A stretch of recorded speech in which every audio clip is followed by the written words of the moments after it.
Thank you so much, Jenn Gibbs, for joining us today on the Her Move Now podcast. My pleasure. We're so excited to hear your journey and the wonderful work that you're doing right now. Go ahead and give us a quick synopsis of where you're at in life and what current work you're doing, and then we'll get to exactly how you got there. Okay, right now I am a business coach and mindset mentor, and I specialize in helping female entrepreneurs to really incorporate holistically their whole journey, their business, their life. And I feel like it all comes back to how you see yourself, self-concept, and personal value, really what you believe is possible and what you're worth. And so I just love spreading that message and helping as many women realize that if we just dig deeper and do what makes us feel good about ourselves, it really blossoms into every other area of life. And so that's my message right now. I'm a mom of 4, married 27 years, and gosh, that's the bulk of my role. I enjoy working, the mentoring and all that goes with it, and so that's a lot of my hobbies is work. But you're juggling a lot because you're juggling a lot because being a mom and working and helping other women, that's not an easy task to do. It's a full plate, and it's a plate that I like. So let's talk about that a little bit, because I think, and we just had a brief conversation about the COVID reality. True. And things have changed. Like, we're at home, we're homeschooling, my camera's not working because I let my kid, utilize my computer. Yeah. But that's our reality right now. It's Our true. reality is their children are home. So now we're having not just to juggle work, but juggle being homeschoolers. So Yeah, actually, for the record, I did put in my 2 weeks notice back in April for substitute teaching, but it was not accepted. So you tried to quit? I tried to quit. That's one change I tried to facilitate half-heartedly, in jest, of course. But I was like, who do I give this resignation to? This is not for me. I have so much respect for anyone that's in the teaching profession to just be present with kids all day, nurturing them, teaching them, and man, I have other gifts. That's what I like to say when it's something that's not my strength. I just focus on, I have other gifts, and let's go there. But yeah, substitute teaching is not one, but yeah, it's a change that we weren't given much choice on. And of course I love my kids and I want them to succeed. So we all just do what's necessary. If you would have asked me if I would have ever saw myself wanting to be home to homeschool my child, I would have told you absolutely not. Like, there's no way. And you're right. We've been forced into this kind of reality. And the other thing to know is some of us are really, really trying to juggle through this reality. So as you help some of the women, it may not be homeschooling. It could be, just juggling multiple roles in their lives. Like, what are some of the things you do to tell them to get through it? I think you have to first of all respect that this is a role that is present in your life, like it or not. It didn't volunteer, but you had maybe, if you were a professional woman and you left the home to work before, you had your career role, your mom role, maybe your wife role, your friend role, the self, all these different pieces, and now this other role is just demanding your time and attention. So I think the first thing is to just give yourself some credit. Like, you took on this whole other thing that didn't even exist before. So all you mamas out there, pat yourself on the back, because it doesn't matter how you're doing good if you're just trying to figure it out, if you're putting effort in. And at the end of the day, the kids will learn what they need to scholastically, and what they need is a parent that cares and helps and keeps them on track. And if you just love them, you'll work through it, you'll figure it out. I joke that I had always planned to homeschool my kids. It sounded great, and until I had them. And then I'm like, whoa, I think we have a better relationship if you leave for a large block of the day and then come back. And so yeah, it's a change for sure. Not what we plan on, but I think the first thing is acknowledge, okay, there is a change. I am doing more. I'm I'm going to give myself a little bit of compassion as I adjust, because any major life change requires a little bit of runway to just get yourself up and moving. So if you're still on the runway, then give yourself that, that time to breathe and figure it out. And just know, if you're making a good effort out of caring for those in your stewardship, whether it's your own kids, someone else's. Some people have family living with them right now. That may be an adjustment. So do that with patience and love for yourself. And then just, I really like to mentor and coach on identity. How you see yourself changes everything. You're probably familiar, most of your listeners, with Wayne Dyer. When you change the way you look at things, the things you look at change, right? That's a pretty famous quote that he says. And just this morning, actually, I was thinking about that as I was driving back from the gym. And my thought was, when you change the way you look at self, the things you look at change. And so it's not just looking out into the world, it's how you see yourself. So can you wrap your head around, I am a part-time homeschool teacher, if that's what you're doing. We have to somehow incorporate, instead of feeling like this is a band-aid, this is temporary, I'm sprinting as fast as I can, it's got to be over soon. We don't know if it will. And so let's go ahead and take an opportunity to enlarge ourselves and see how much more we're capable of. And how can I, this is the other thing, first identity. Okay, maybe I am becoming a good homeschool support for my children. Teacher might be a little generous there. But so first thing is identity. The second thing is the questions you ask yourself. Instead of saying, when is this going to be over? How long is it going to last? When is this going to end? How do I do this another day? And instead of the things that we can easily fall into, because it can seem overwhelming, certainly, asking questions like, how can I make this work? How can I take this time to build my relationship with my children, or do something I never had the opportunity to do before? How can I turn this time that I wasn't really given a choice with into a gift, so that it serves me and it enriches my life? It's kind of looking for the silver lining, but that question, how could I turn this to my benefit, so I feel good, so I can do good for those around me? So identity and the questions, those are two tools that I think would be helpful.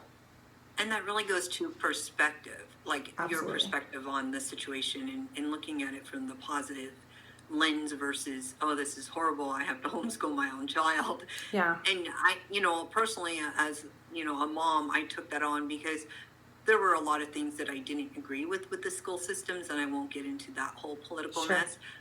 But now I'm able to be that change in my son's education and really say what's going to happen and what's not going to happen with him. Yeah. So Yeah. that's a huge advantage. I think that if we took on the perspective of, it gives us a little sense of control over how his day is navigated, his or her, and what exactly is happening within his school day, and how he's eating, really, too. Oh, that's So a big one. That's huge for me. That's a very big one, yeah. Well, and what if you could, speaking of perspective, what if you could just shift the whole thing and say, what if it had been my dream for the last 3 years to do X, whatever it is exactly that you've been kind of, cajoled into doing by the circumstances. What if that's what I have been trying so hard for, and it was my dream, and now it came true? How much would you enjoy it? How much would you bask? How much would you know what I mean? You wouldn't be stressed out, because you'd be like, this is exactly what I wanted. That may be a little far-fetched for some that are not living the dream. But what if you just for a minute put those glasses on and said, what if this is the best case scenario? It shifts how you feel, and how you feel is everything, really. I would say that a lot of the pressure comes from the different roles that we have. Trying to navigate a day where you're working and they're walking into the room, you see those Zoom clips and the kids are like walking behind you, and, are they mom? Or I did this the other day. I'm on a team meeting and I go and I'm yelling at my kid across the room, and I realize I wasn't on mute. It was really quite embarrassing. I was But on a I conference sure, call this morning, and it was early, and I was out on my porch, and I let the dog out, and then all of a sudden somebody came walking by. We were in the front yard, and so I had to like kind of not run after the dog, but just like, hey, come here. You know, I didn't want her to scare the people. And then I realized, oh, I need to mute myself. I'm like yelling at my dog. Yeah, yeah, same. same thing happened here. I was like, well, I look like the great mother that was just yelling at her child. You know, But we're human, and that's showing, and that's okay. and I think there's a huge forgiveness right now for our human sides with Yep. everything going on. You know, The other we thing, had a little prep time for this, just because with YouTube Live and Facebook Live and Instagram stories, and people have gotten used to not seeing that production look of everything perfect. They're kind of used to the live thing, so at least we were a little bit prepared for that, as far as not having to be perfect and all that. that's so funny. I never even thought of that aspect, because you're right. A lot of us go on Facebook Live and it's very ad lib in the moment. So Well, you it's have not permission. You have good. permission because people know it's live, and then you don't have to worry. Yeah, that's a good point. The other thing that you talked about was identity. And I think Mm. that we identify ourselves in our roles sometimes. So it's really hard for some of us to take on a change, or even maybe they've lost a job and that was their identifier, or, are Oh looking to yeah. change their jobs. I'll tell you, I was an X-ray tech radiation therapist for 20 years. And last year I changed my job, but I always felt for some reason I needed to tell people that I worked in radiology for 20 years. It took me like a good year to let that go. So how do you work with women in when that identifier is really what they do, and what are some of the things that you tell them? Ooh, that's so juicy. Good. I'm really glad you went there. So identity is how we see ourself, and if you take ID, right? Identity, ID. The I stands for ingrained, and the D stands for description. It's the ingrained description of how you see yourself. It's ingrained over the course of your whole life, so much repetition over and over. This is who I am. You know, are you a good girl? Are you a smoker? Are you loyal? Are you a good friend? These are labels that we put on, and our subconscious seeks validation once a label is chosen, and then it continues to go find evidence to support whatever label has gotten put on that little file in our subconscious filing cabinet. And so identity is, yes, it's about how we see ourselves, but it's really about, are we valuable? Are we valuable? And so all the time our identity is trying to say, and this goes back to way back to primal man, the back of your little animal reptile brain, and it's do I fit in the tribe? I need to fit in the tribe, because my caveman group, if I don't fit in the tribe and I'm outcast, then I'll die. It was literal then, right? So it's very important to fit in the tribe and to be valuable to the tribe, so the tribe would gather around you and support you and help you stay alive, right? And so now that piece of value, though, is still there inside of us. And I like to go off on a little tangent just about it's your connection to source, universe, God, whatever you have a name for your higher power, but just having a desire to know that you're bigger than yourself. That's a piece of, are you valuable? But what happens when these women or anyone really bases their identity, I'm awesome because I drive a Mercedes, or because I'm a doctor, or because I am the most popular one in my neighborhood. Or when you base your value on outside surroundings, it's a very shaky foundation, because all of those things are based on factors outside of you, which can change at any time. So if you say, I'm valuable because I am the CEO at X company, that can change, and then what happens? Then you feel at risk. Then you question, well, am I still valuable because I'm not the CEO anymore? And so what we need to do is to tap into another deeper level. Your value is, and I love talking at length about this. I'll just touch on a few things, but finding where your value comes from you are infinite. You are infinite intelligence. You are a being of light. You exist, and you're way more amazing than you think, and your value is intrinsic. It does not change if you are hired in a certain position, or if you are fired, or if you are homeless, or if you are a millionaire, or if you are Gandhi. Is not more valuable than a mom. They have different roles, and their value in the marketplace can change, but your intrinsic value, your unique spark, that's you, and it has nothing to do with anything, what you drive, what you wear, what you earn, what your title, all of that. And so then part of what I do in working with clients is help them really tap in. Well, if I'm not those external things, because it's easy to hang my hat on those when those look good, well, then what am I? And let's go down that road a little bit. You're not your mind, you're not your body, you are the spark, the internal spark, the infinite intelligence. And so once I help people understand and get in touch with however they can discover that, then that's your stable foundation. It's not shaky anymore, because the wind can blow and the COVID can do whatever, and you are still solid in who I am, and that I matter, and I'm significant, and all of those things. And those are really good things. And I think one of the challenges I have in understanding that mindset is, I understand being connected to source, being connected to others, Sure. being connected, like we're all interconnected, the stars align, or the earth, our energy level, all of it. I love it. But we're so pressured by society to say, oh, you got a big butt, therefore your value is up. Or seriously, Okay, your hair so is beautiful. does And your anybody skin is know beautiful. Jenna Kutcher? She has made $1 million brand off of not being perfect, and what some people would consider a before picture. Hey, she needs to get on a program or something and fix what's going on there. She posted today bikini pictures, and she's got a however many month old baby, and they're adorable, and she's not perfect, and she talks about her back fat and whatever, but her identity is solid. I'm awesome even though.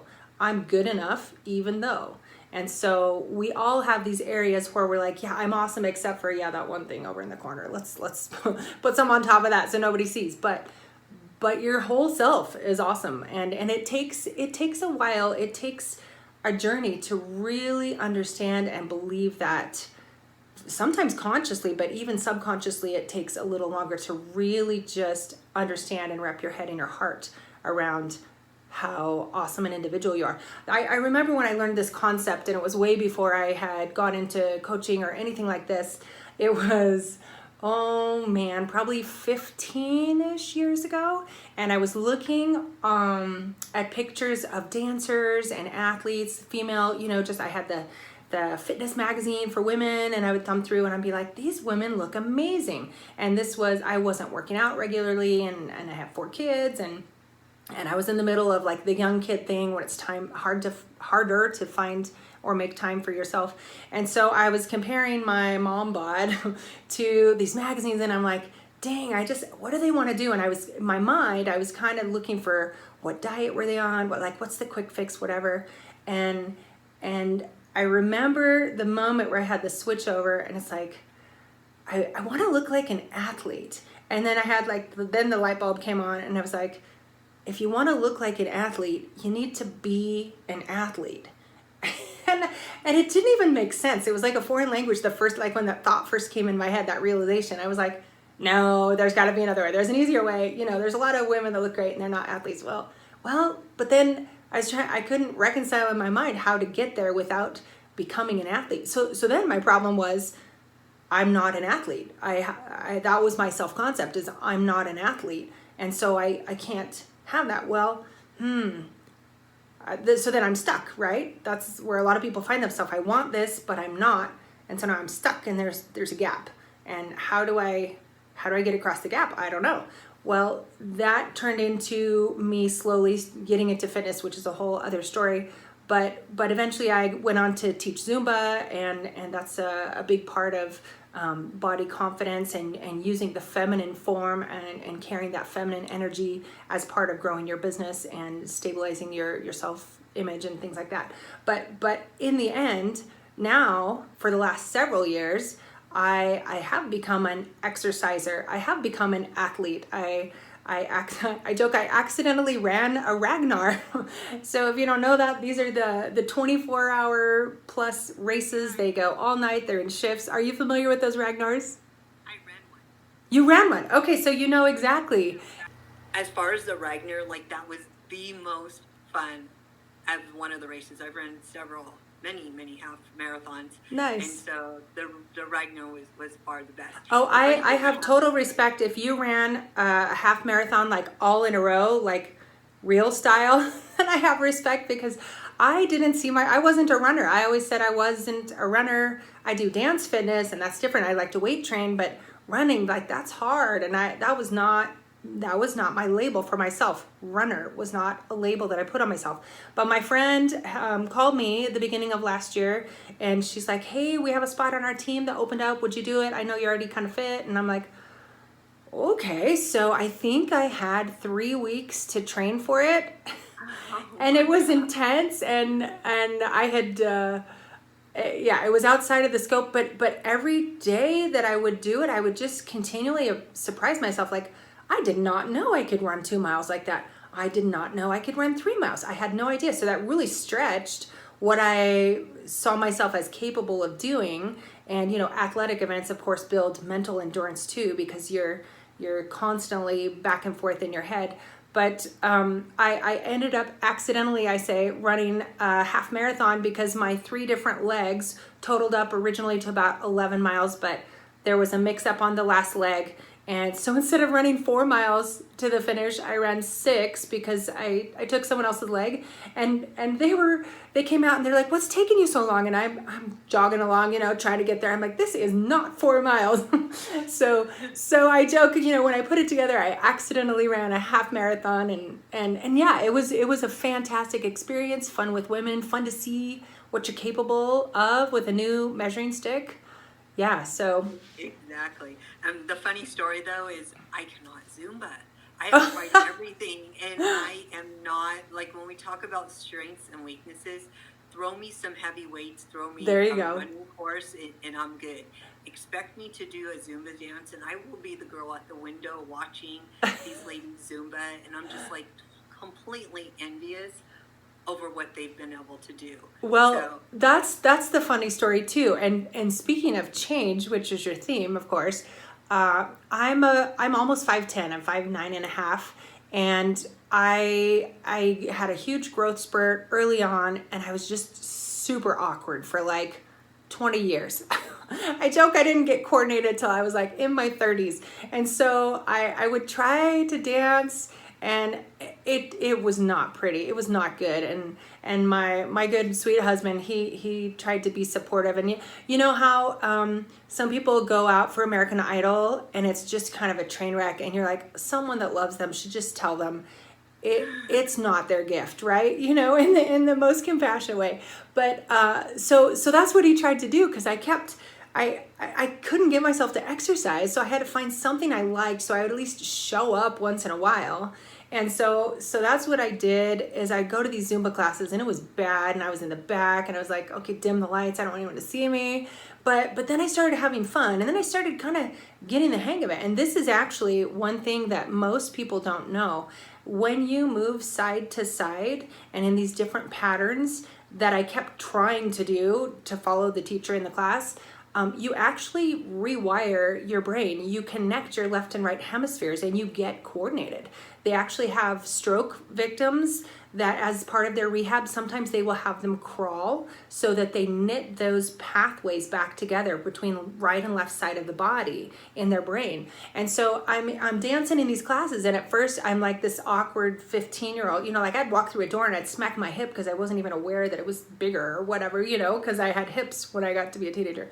But I started in these classes, and then pretty soon it was fun, and I started getting good at it. And one day this gal next to me said, hey, I'm thinking about getting certified to teach. And I thought, oh, I've kind of wanted to be an aerobics instructor, and I wonder if I could do Zumba. And then a split second later, the fear kicked in, and it was like, that's scary. And then the split second after that is like, I have to do it now because I do not listen to fear. I do not be ruled by fear. So now I must. And so I did. I went out and I got certified for Zumba. But when I went to tell my husband, he was like, oh, sweetie, you can't dance. You're not going to be able to.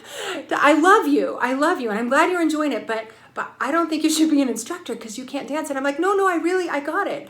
And I did, in fact, teach myself the moves, the coordination. And then now I've taught on stage at festivals in front of, hundreds of women, and it's just fun. It's fun, and it's a gift. It's a talent that I was able to develop. But I had to change my identity from I'm not a dancer to maybe I'm a dancer, or maybe I could learn to dance, and then I am a dancer, and then guess what?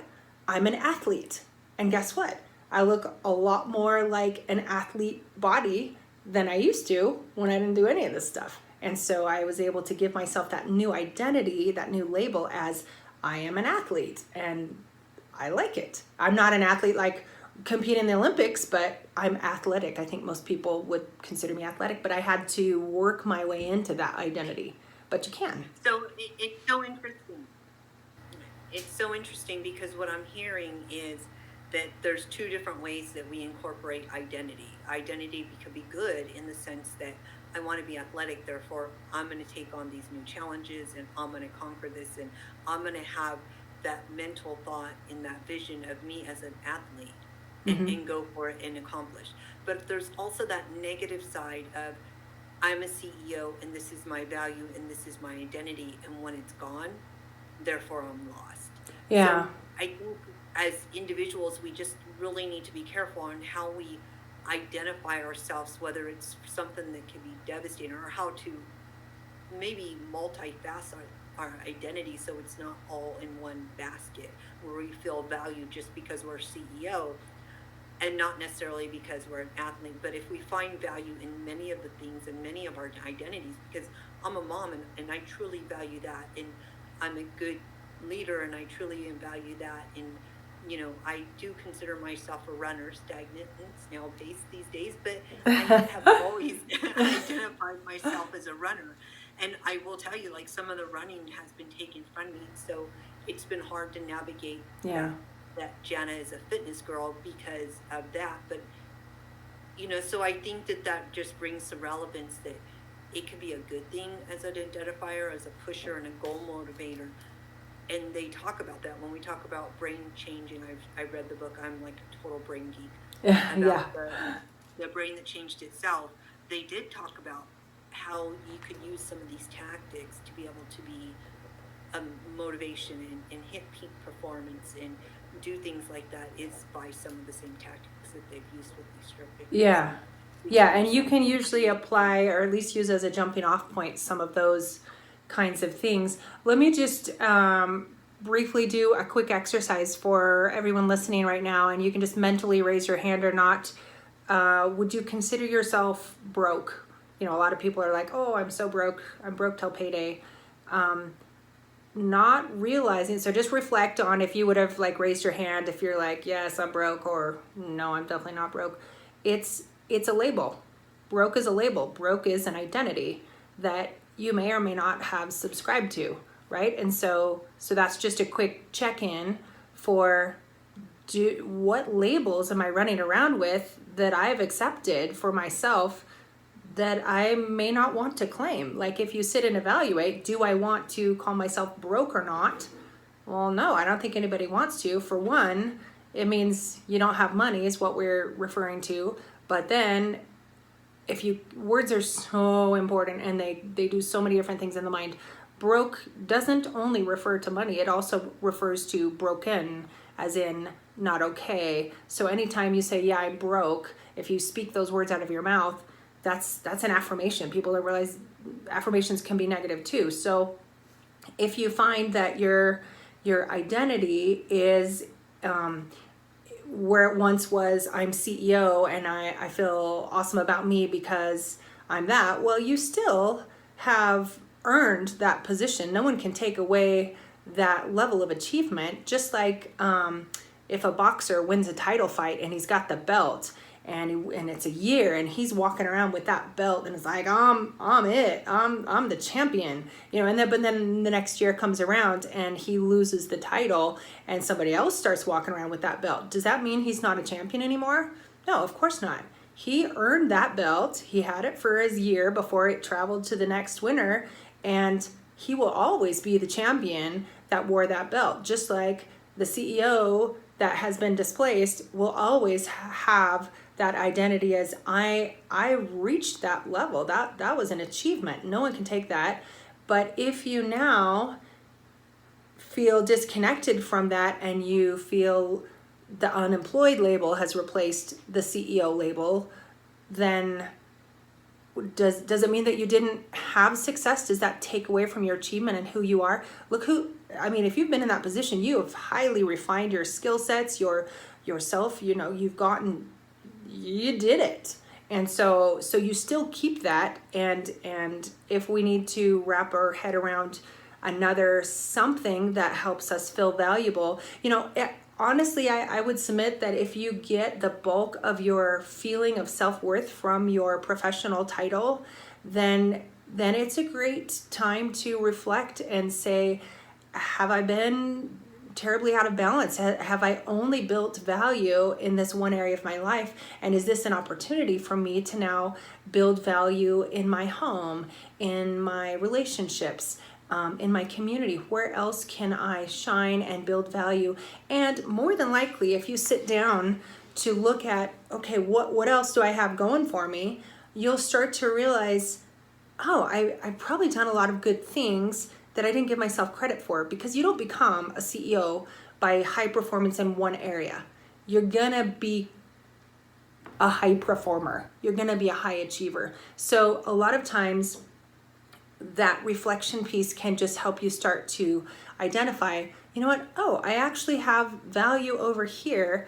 I hadn't really acknowledged it, but I do. I affect people's lives over here, or I contribute to this, or I solve these problems, or I bring joy. I hold the door for people because I'm a nice person. What is it? There are other ways that you give in your life, but you just may not have had the chance to really acknowledge them.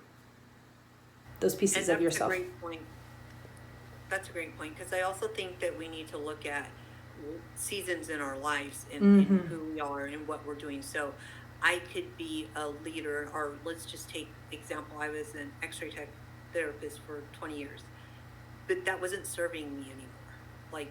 I knew that it was a time for change. There was a lot of different factors in my life, and so I evolved and grew and transitioned into another set of my life that is now a little bit more where I'm at in this particular season. And now, let's just face it, COVID has brought in some new things, and I reflected, and I'm like, okay, there's going to need to be a change, because there's different elements that I've prioritized for this season of my life. And so I think that as we look at our identities, we need to be okay that identities will change. And they will grow. They may, I don't want to say lessen, but they may alter and shift from. They can. They're pliable, and it may have sounded ridiculous or sarcastic or whatever when I said, what if this was the best case scenario? What if this COVID whole situation, wherever you're at with it, whatever it's done to you, what if that was like the goal? And it sounds facetious at first, but one of the most inspiring stories I've heard was, I think it was a New York City attorney that up and left his practice to go out to California and become a full-time rollerblading instructor. He was a successful attorney, a partner, left it all behind. It was too complicated. It was too much. It was too stressful. He wasn't in his passion. He wasn't in growth.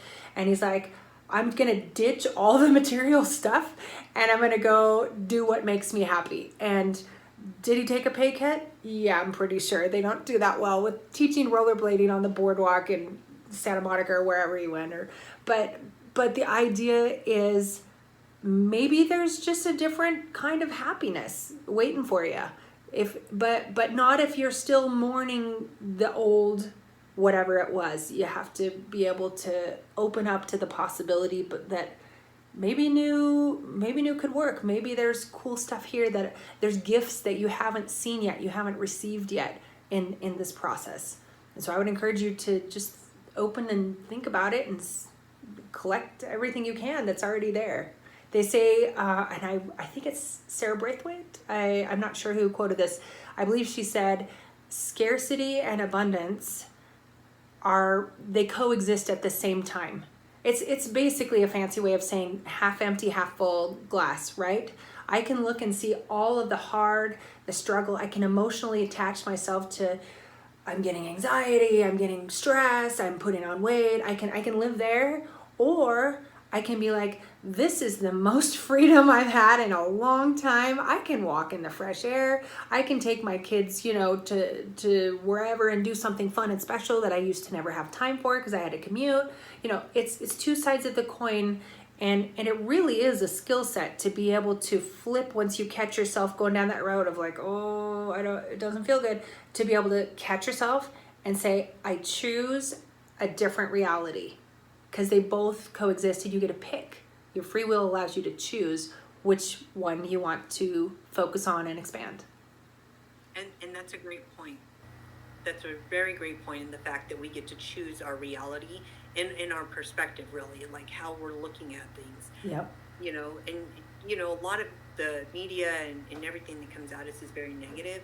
So I think we need to be aware of what we're letting in and filter Absolutely. through that stuff, to make sure that we're setting up exactly choosing our outlook on life. Because if you let all that stuff in, your outlook gets pretty grim and oh, it's horrible. Or if you choose to have a different reality and see different things, those kind of things will pop into your life. Yeah, you have to guard it. You really have to actively protect what do you allow in, and it could be media, it could be just assumptions your family has, or we all do this. And my husband turned 50, and he started talking about it sucks to get old, doesn't it? And I'm like, nope, I reject that. I do not label myself as old, and it doesn't have to suck if and when I ever define myself as old. So have a good time complaining, and I love you and I'll listen, but I actively reject things often, messages from society, even songs, people, you can have just a song on the radio, and the chorus can be somewhat of a negative affirmation, and it just assumes that everyone agrees, and you sing it over and over, and I will speak out loud, I reject that. If people are talking about whatever sucks, or I choose a different reality, and you can too. So let me go back a little bit. To, I'm getting some feedback. Hold on. I don't know why. What a day. Okay. So let me go back a little bit to you and how you got into coaching and what you did before you actually went into coaching. Okay. Or really, what got you there? Okay. Well, I go way back to the 80s, and I was 15 years old, and I walked into a bookstore, and there was this cassette tape on subconscious mind and how to it was like the ocean music with the subconscious underneath that, and I'm like, what the heck is that? You can't even hear it, and it's supposed to change your brain. What? And so I just became intrigued, and so that began my personal development journey and my fascination with the brain and all that and how it works. And so that was just a kind of a personal hobby. And then at age 18, I was recruited into an MLM, and that was my first experience with vision boards. And I was like, I can't believe I can have anything I want. I just got to put it on my vision board. Like, I had no idea. I just kind of figured that I'd be a stay-home mom, and my dad served in the military for my whole life, and so I figured we our needs were met, but we weren't rich or anything. But I just figured I'd kind of have a lifestyle like that. But now they're talking about have whatever, put a car on your vision board, put trips like all over the world. Like, oh man, my mind expanded, and so I was like, let's do this. I'm going to be rich in network marketing, but as you may guess, at 18, I did not have the skills to back up the work, and there's a lot of people that do well in network marketing, and at that moment that was not where I was able to succeed.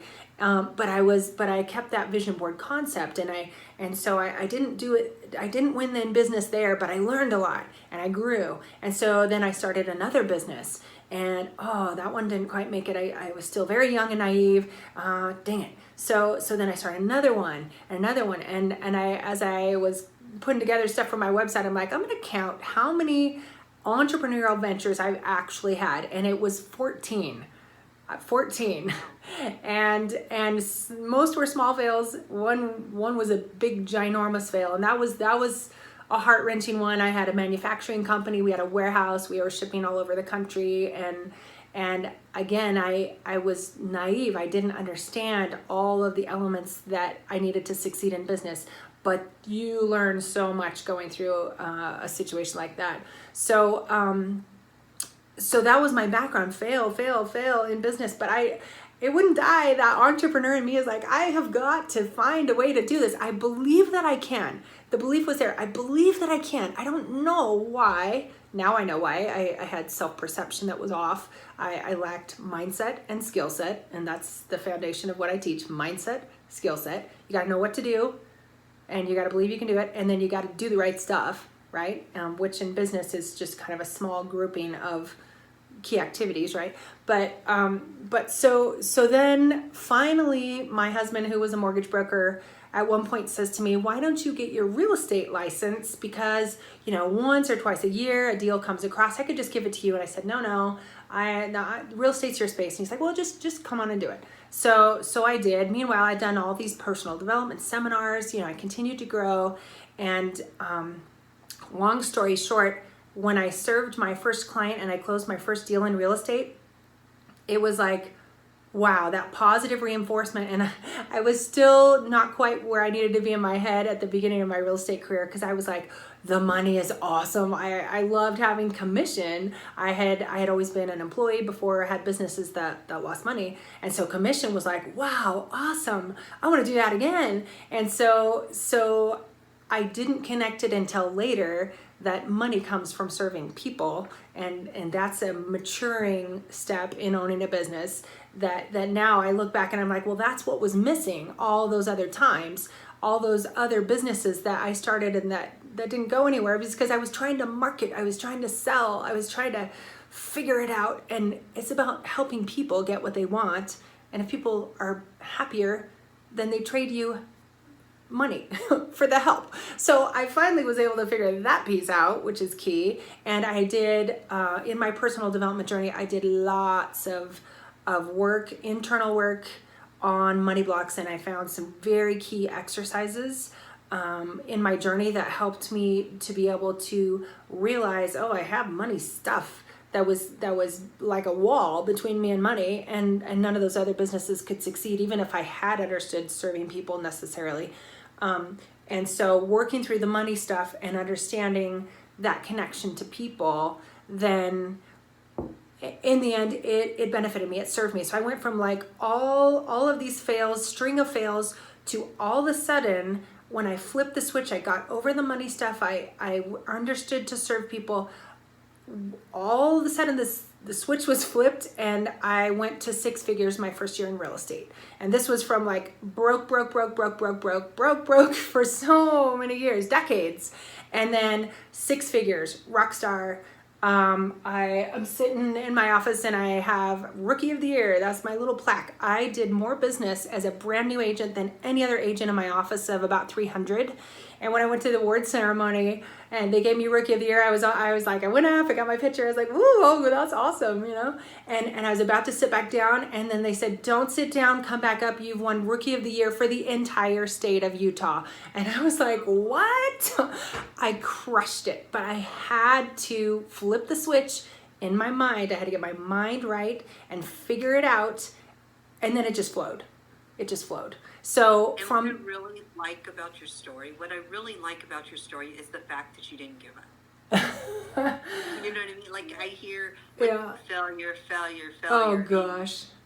when we fail at something, I know, like, it's like, oh my gosh, how now I got to pick myself up, put on my big girl pants, and Uh-huh. start all over.